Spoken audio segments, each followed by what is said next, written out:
Healthy Rebel Radio is sponsored by the Healthy Rebel app. 300 plus secretly healthy, delicious, mouth-watering dessert and treat recipes made with all-natural, whole food ingredients. Now available for download on the App Store and Google Play. Find out more details at healthyrebel.com.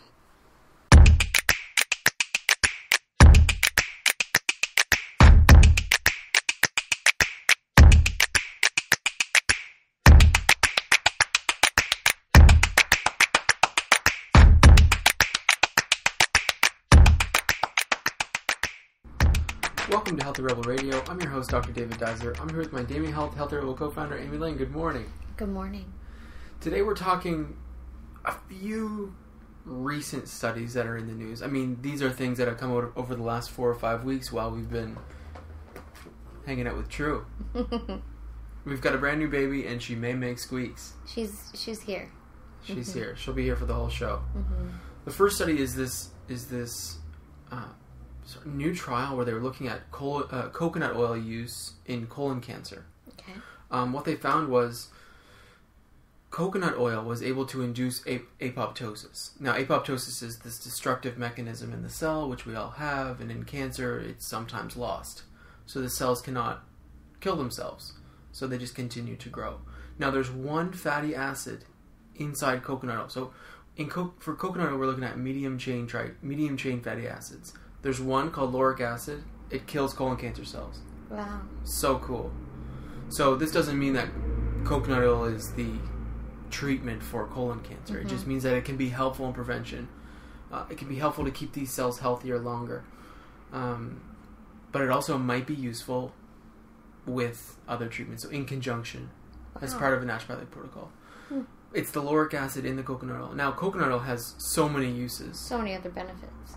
I mean, you've been using it for years for many different things. Topically, it was huge in your pregnancy. Huge. I use it for so many things. It's a multi-purpose tool for me.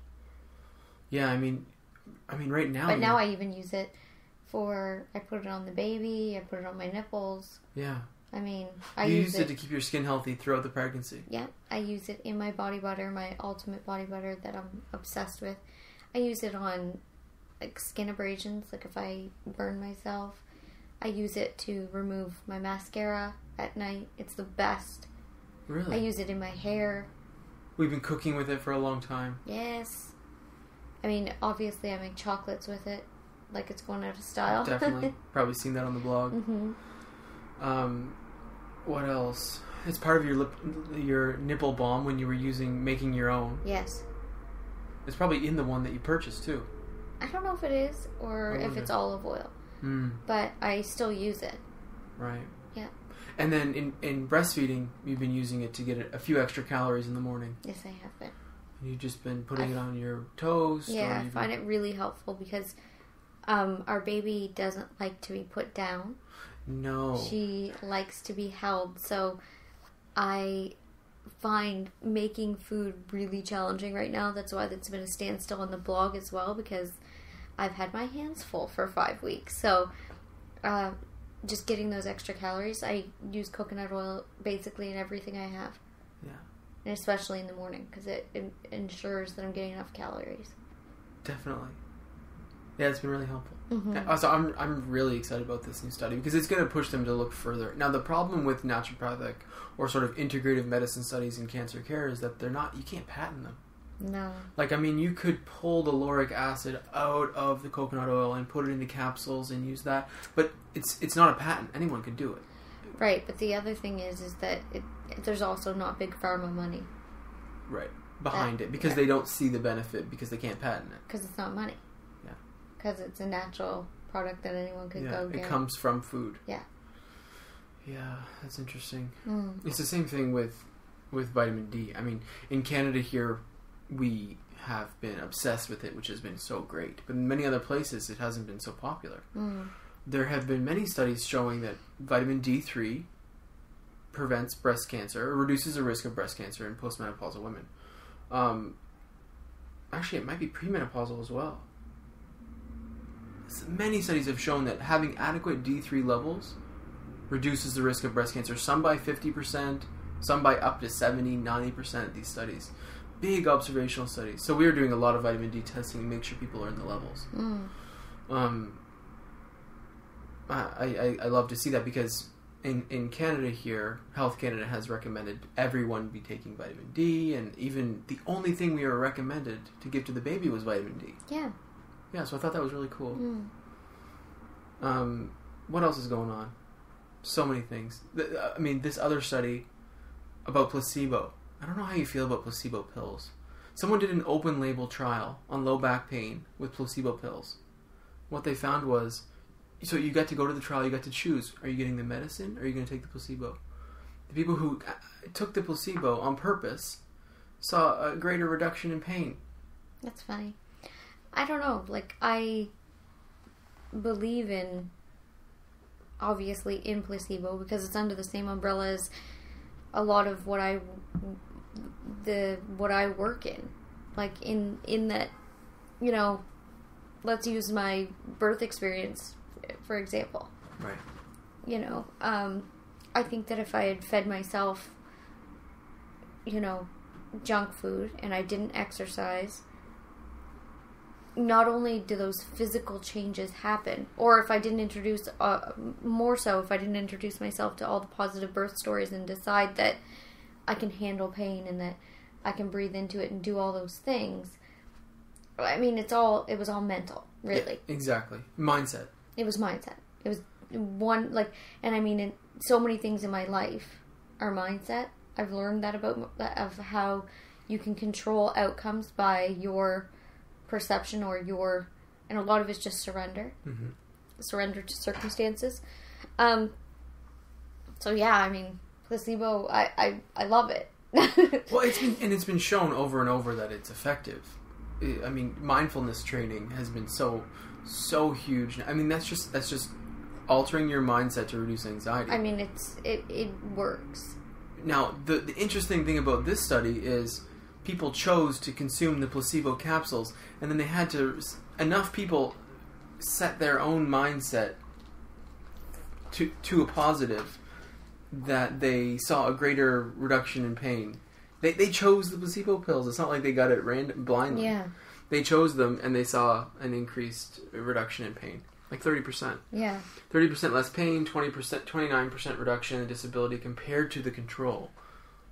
Which is so cool. Yeah, but like I think of it as like a woman that goes into natural labor that is prepared for that and has decided that it's not going to be, you know, horrific, and they've surrounded themselves with good stories and they've foreseen the outcome and they work really hard at how they're going to manage the pain. And then someone that even has an epidural and they come out and say, that was insane, I thought I was going to die. Right. Right? Yeah. But perhaps they didn't do any of the preparation and they only heard negative stories and they went in with fear. Mm-hmm. So that all is under the same umbrella as placebo to me. Yeah, it is. And it would be considered.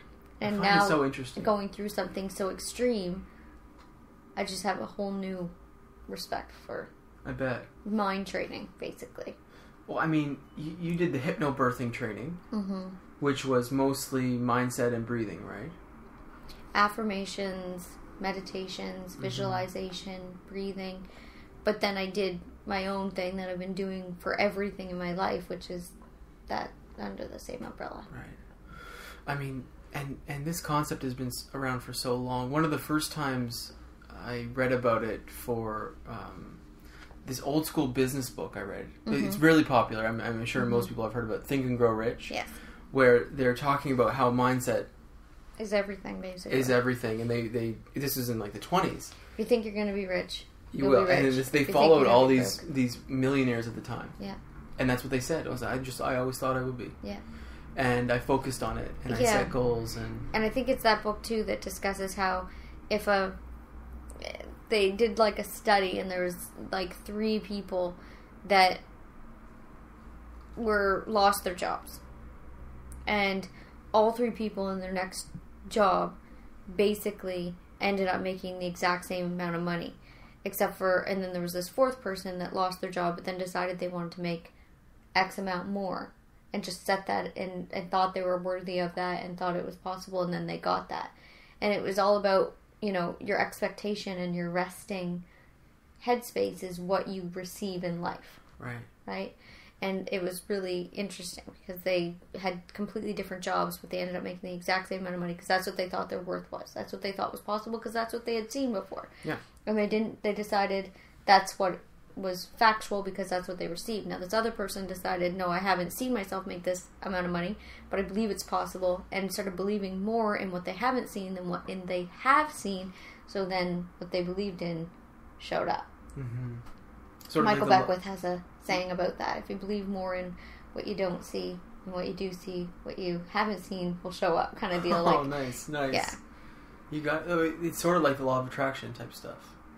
Yeah, I really hesitate in using, those words because they became in the early 2000s so I'm gonna visualize. If you just think about it, a Mercedes truck, and then bam, I have a Mercedes. And there's just so much more to it, and it's actually a scientific thing, so I find it's almost like disrespectful the way it was treated. Oh, for sure. And then one thing I saw recently was a guy that you find to be too much, Gary Vee. Ugh, too much. He was saying with the law of attraction, it doesn't work if you don't do anything. And no, that's so true. No, and that's where I feel like, but that's where it gets twisted too, because there are people like Louise Hay, where I feel like she's so in the zone. I don't think she does have to do much. Mm-hmm. And I think she does receive. Mm-hmm. And, we all know people that don't do much and receive continually. And we're like, why are they so, quote unquote, lucky kind of deal? Mm-hmm. But I mean, you have to take action. Well, it's one thing about this placebo trial, and we see this often with exercise and the benefits of healthy eating. Once you do something and set a mindset towards a certain goal, you tend to take steps to reach it. As long as you're not meeting it with anxiety. Right. The biggest thing I find in my business and with my clients is that there's a difference between the person that's like, okay, this is what I want to accomplish. Even if they've never seen it before, they've never accomplished it before, I'm going to accomplish it, and they set it on the shelf and then they just get busy doing the work. That person will, if I feel that tone, I know that person's going to reach that goal and surpass it most likely. Mm-hmm. Now, the person that's, obsessed, it's fear. Yeah, that's right. It's a, I'm going to reach this, I got to do this. That's the person that emails me within the first 2 weeks and is like, why am I not down 10 pounds? I'm doing everything. I'm perfect. What's going on? It's because they're meeting it with fear. Mm-hmm. You have to, see what you want, set it on the shelf, have faith in it, but then every day just do the work. And then have faith that the results are going to show up. Absolutely. It's planting the seed. Yeah. You don't dig up the seed in 2 weeks and say, why aren't you growing? Right. You have faith that the plant is going to come. But you have to water the plant. You have to nourish the plant. Do all the things. Cover all your bases. And let go of that fear. Those old stories that we tell ourselves. That we're not worthy, or we haven't seen it, or we haven't seen it in our family, or we don't know anyone, or our friends won't let us. Let go of all the crap. Let it go. Let it go. And from a physiological standpoint, you can remember that stress, high cortisol levels, adrenaline levels, they stimulate appetite. Yeah, but that can affect blood sugar. But that can stress. That can do that's a hamster I suppose wheel. That's a hamster wheel. I'm stressed. Now I'm going to be worse. I've done that to myself. Yeah. I stress about being stressed because the stress is causing me stress that is causing me to. Right. So that's you have to just let it go, and you have to meet each thought. As it comes up, and just. Thanks for the warning. Mm-hmm.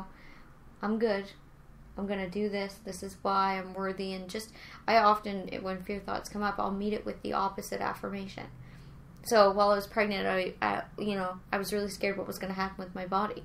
Because I just had never done that before. It's the unknown. It was the unknown, and I like to control things. So every time the fear thoughts would come up, I would say, I'm healthy.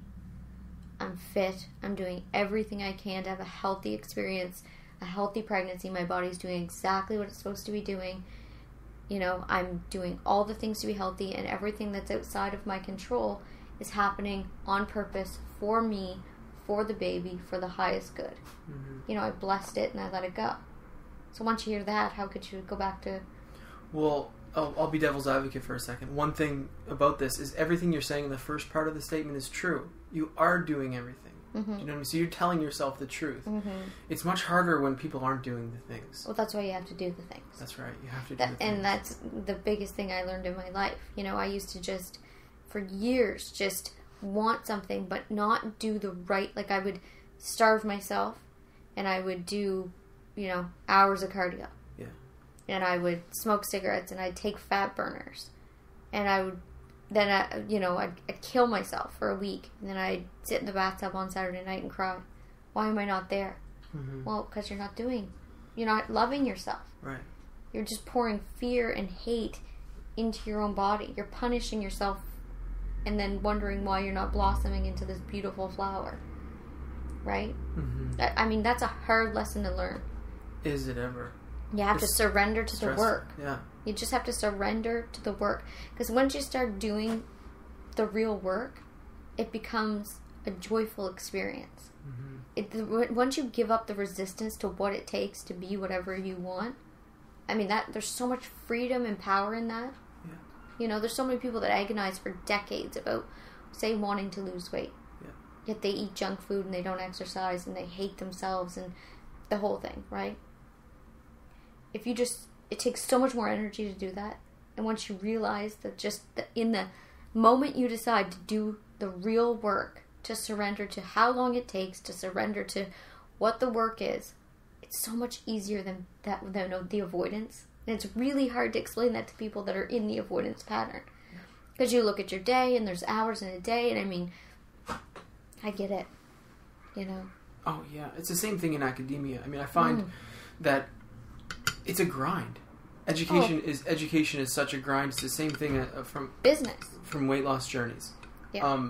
You have to stay in that mindset. I talk a lot about gratitude exercises, but in this situation, I find helpful to check in with the purpose for what you're. You know, why are you doing the thing you're doing? All the time to my clients because they'll email me and be like, "I'm losing motivation. I just want to lay around and eat pizza," kind of deal. And I email back, "Well, why did you start this? What are your reasons for wanting to feel healthy and vibrant every day? What are your reasons for, you know, wanting to wake up and your body feel good? What are your reasons for, you know, wanting to have good digestion and no congestion and clear skin and clear eyes and, you know, authentically taste food and breathe and get dressed without fear? And what are your reasons for all that?" Mm-hmm. And it just reminds people, oh yeah. I want to be my highest self. I want to see, you know, I have this one life. And I have this one time of being this person. Why would I not take that experience to the ultimate level? Yeah. I feel like it's disrespectful to our own life if we don't. Yeah. You know. I completely agree. That's why when I think about this study, I think maybe the people who in the placebo group, maybe they ate healthier because they knew, I'm getting the placebo, I need to do other things. Maybe they cut wheat, which we know reduces inflammation because of the most recent study. So what happened was we thought that wheat was associated with, gluten sensitivity. So many people have it. Then the book Wheat Belly came out, which most of the things in the book became proven wrong or debunked. And now recently, again, wheat is being said to cause inflammation in many, many people. Maybe these people, they ate healthier. Maybe they cut wheat for a while because they knew they were getting the placebo and they needed to practice self-care in other ways. Mm-hmm. But yeah, taking the steps is so important. I think it's an important conversation to have because often it's so easy to lose sight, especially in today's world with social media and all the news and all the stories, to go back to the core reason why you're doing something. Oh, definitely. I mean, it's a self-care practice on its own. Mm-hmm. There's one more study I wanted to share today because I think it's important. I find it incredibly interesting. Other people might as well. We talk a lot about allergies, and we talk about, you know, food affecting the immune system. What about stress? I've been studying a lot about the stress hormone cortisol and how it affects other parts of the body. Well, a recent study I came across showed a very simple correlation in sort of a larger trial with the stress hormone cortisol. When it goes up, the IgE molecule goes up, which is the immune molecule that's released in allergy. And I've had a lot of people say to me, when I'm feeling anxious, my allergies are worse. Hay fever, dust allergies, cats and dogs, really sensitive, especially during these high stress times. Anyways, this one trial, I haven't looked at any other ones. I've only seen this one. And it says, when cortisol's high, especially the morning cortisol, which is commonly tested, you can run this very simple test as well, the IgE molecule. It's high as well. People are more sensitive to the allergens that their body reacts to when they're stressed. Yeah, I mean, you hear it all the time. People are stressed and then they get sick. Yeah. Stuffed up, runny nose, right. Dry eyes, all the things. Crazy. Yeah. And this association is out there and it's very common. Anyways, I want to make sure I brought that up. That's Healthy Rebel Radio for today. Thank you so much for listening. If you enjoyed today's episode, please subscribe on iTunes or Stitcher Radio and leave us a review. Thank you so much for listening and have a great day. See you.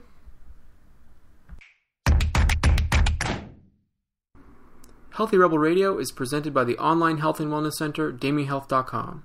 Since 2009, Amy Lane has successfully coached thousands of women through her signature program, the Bikini Body Program. Join today to work exclusively with Amy to unveil your greatest yet to be from the inside out. Go to DamieHealth.com for more information. Thank you for listening to Healthy Rebel Radio. Please connect with us on our community pages on Facebook, Pinterest, and Instagram, all at the handle @DamieHealth. For weekly recipes, articles, and all our episodes straight to your inbox, join our newsletter at DamieHealth.com. You can find all the links discussed in today's episode in the show notes. Thank you for joining us and see you tomorrow.